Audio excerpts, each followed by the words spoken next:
Halo, Assalamualaikum warahmatullahi wabarakatuh. Jumpa lagi dengan saya, Freddy Sudaryanto. Seperti biasa di kasus Jalan Cagak Subang. Subuh ini. Perjalanannya kasus Subang pasti seiring dengan waktu banyak sekali saksi-saksi yang diperiksa. Sampai perjalanan menuju ke vonis hakim. Kita tahu semua, kita ikuti terus bersama dan kita kawal terus perjalanan kasus Subang ini ya.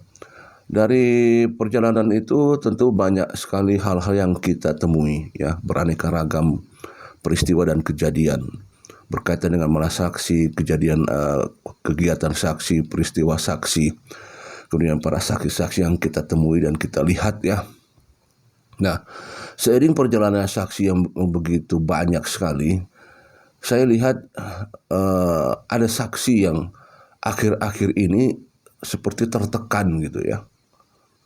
Ada saksi yang saya lihat kok ini saksi begitu tertekan. Jadi saya melihatnya juga sedikit iba dan kasihan gitu ya terhadap salah satu saksi ini, di mana dia tidak bisa melakukan tidak bisa melakukan suatu hal yang sifatnya kebebasan, tidak bisa melakukan sesuatu hal yang membuat dia menjadi bahagia, malah sebaliknya menjadi tertekan dengan permasalahan-permasalahan yang memang dia miliki sendiri secara pribadi. Juga adalah adanya permasalahan di luar yang mungkin mengekang kebebasan dia, yang akhirnya dia tidak bisa begitu banyak bergerak. Dan seperti kalau ada unsur semacam ada unsur pengawasan seperti itu. Saya hanya jadi kasihan sama mungkin saksi ini. Sepertinya kalau saya lihat seperti apa ya? Kalau saya lihat seperti yang dimanfaatkan gitu loh, seperti itu.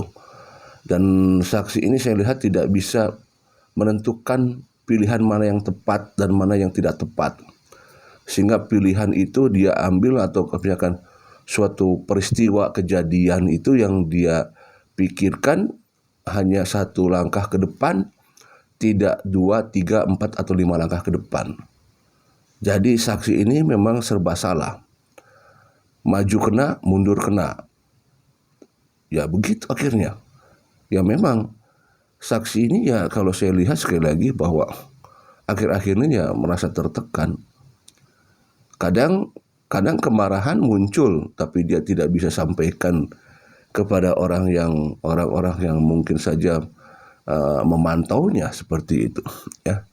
Sementara dia hanya bisa mengatakan saya lihat ya, waduh sayang, saya bilang ini sepertinya dimanfaatkan gitu. Kalau saya lihat secara pribadi ya seperti itu. Jadi kasihan sekali sebenarnya. Tetapi ya sekali lagi bahwa di mana saksi pasti punya peran masing-masing. Saksi punya peran ya. Saksi punya peran dalam artian dia terhadap kasus Subang ini ya bisa saja dia mengetahui, melihat, mendengar, bisa saja seperti itu ya. Atau bisa saja dia bisa menganalisa, dia bisa memprediksi kayak begitu ya. Bisa saja ada saksi-saksi seperti itu kan. Nah, artinya bahwa memang kalau pada saat tertekan demikian, maka namanya tekanan itu kan kalau misalkan di keran air itu, kalau tekanan airnya volume debitnya sekian, maka dia mungkin bisa ditutup oleh suatu keran. Tetapi kalau debitnya semakin banyak dan tekanannya semakin tinggi, ada kemungkinan keran itu akan bocor. Dan itu bisa dipastikan bakal bocor kalau misalkan tekanannya semakin tinggi. Kalau si saksi ini kalau merasa tertekan, semakin tertekan, ya dia akan kemungkinan akan mengambil tindakan secara jalan yang dia rasakan untuk dia memuaskan pikiran dan perasaannya. Ya. Pasti itu akan dia lakukan. Ya, walaupun harus meninggalkan risiko seperti itu. Ya.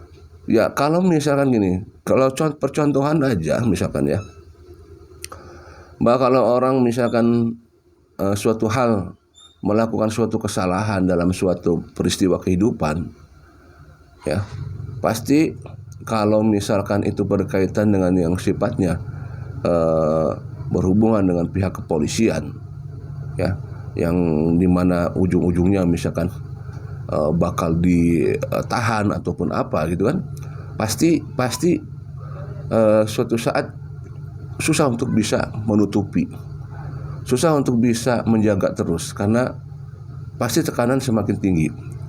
Karena tekanan semakin tinggi, akhirnya manusia kadang-kadang pada saat itu dia berekspresi dan sudah mengambil tindakan jalan pintas, ya. Setelah dipikirkan secara secara emosional, ya, secara emosional dipikirkan, maka akan dilakukanlah suatu tindakan atau sifatnya untuk katakanlah meledakkan suatu hal yang selama ini ditutupi atau dan lain sebagainya. Sekali lagi bahwa kita yang mengetahui, kita yang misalkan mendengar dan lain sebagainya, hanya bisa mengatakan dan bisa memberikan motivasi.